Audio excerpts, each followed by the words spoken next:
অবিশ্বাস্য হলেও সত্য, বাংলাদেশ জামাতে ইসলামীতে অমুসলিমদেরও এই সংগঠনের কর্মী হয়ে কাজ করার সুযোগ রয়েছে।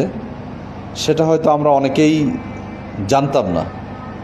আজ আমি সেই অবিশ্বাস্য সত্য ঘটনাটিকে আপনাদের সামনে তুলে ধরব। আমি উপস্থিত হয়েছি বাংলাদেশ জামাতে ইসলামী অমুসলিম শাখা অমুসলিম বিভাগের মাগুরা জেলা সেক্রেটারি উত্তম কুমার বিশ্বাস। বাংলাদেশ জামাতে ইসলামের এই অমুসলিম কর্মী রয়েছে শুধুমাত্র মাগুরা জেলা শাখাতেই 1500।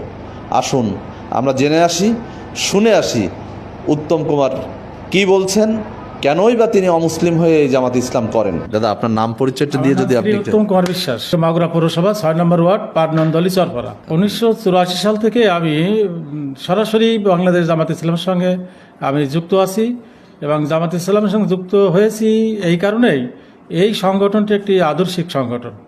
এই সংগঠন কোনো সাম্প্রদায়িক সংগঠন নয়। এই সংগঠনের বিশেষ করে ইসলাম এবং হিন্দু ধর্মের এই দুটো অধ্যায় বাদ দিলে আর সব কিছুই আমি মনে করি যে একটি সুন্দর কল্যাণকর রাষ্ট্র প্রতিষ্ঠার জন্য যে সংগঠন দেশ ভাগের পর থেকেই এই ভূখণ্ডে কাজ করে যাচ্ছেন, আর জামাতে ইসলামের দ্বারা যদি দেশে একটি পূর্ণাঙ্গ ইসলামী রাষ্ট্র বিধিবিধানমূলক রাষ্ট্র ব্যবস্থা কায়েম হয়, তা সেখানে এদেশের সংখ্যালঘু হিন্দু সম্প্রদায় সবচেয়ে বেশি